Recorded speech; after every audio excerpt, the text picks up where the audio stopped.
जलेबी। लइका खई हो सयान हो जाई हो, बुढ़वा खई हो जवान हो जाई हो।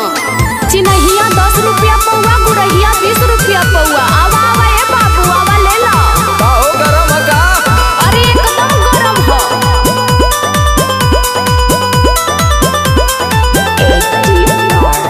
मेला कमान हटोवे त पहिले टाइट हा कि नरम नरम हा।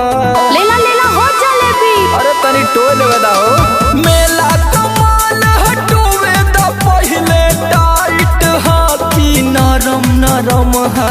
लेला हे बाबू देखा न भौवा, छानल जलेबिया गरम गरम हो। लेला हे बाबू देखा न भौवा, छानल जलेबिया गरम गरम हो। तोइबा बाबू ई हमार लाटा तो ना तू तोन तोइबा। अरे ई मेला के माल का कौन भरोसा।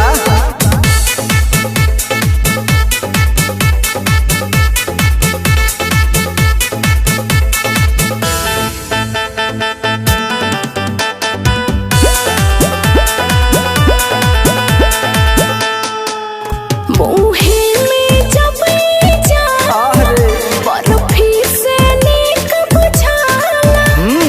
चीज के हमरे सगरे अच्छा मेला में बाटे हाला। अरे भौवा तो सही लगा दा। मुहे में जब जाला बर्फी से नीक बुझाला। चीज के हमरे सगरे मेला में बाटे हाला। तोहरा से नीमन केहू के नइखे सोचल तोहर भरम भरम हा। लेला हे बाबू देखा न भौवा, छानल जलेबिया गरम गरम हो। ले बहतला नहीं हटा बगल में, छानल जलेबिया गरम गरम हो। अच्छा तो 2.5 किलो चिन्हिया और 2.5 किलो गुरहिया तौला तो फटाक दे। पहले पैसा निकाला पैसा। अरे तो का फ्री में ले।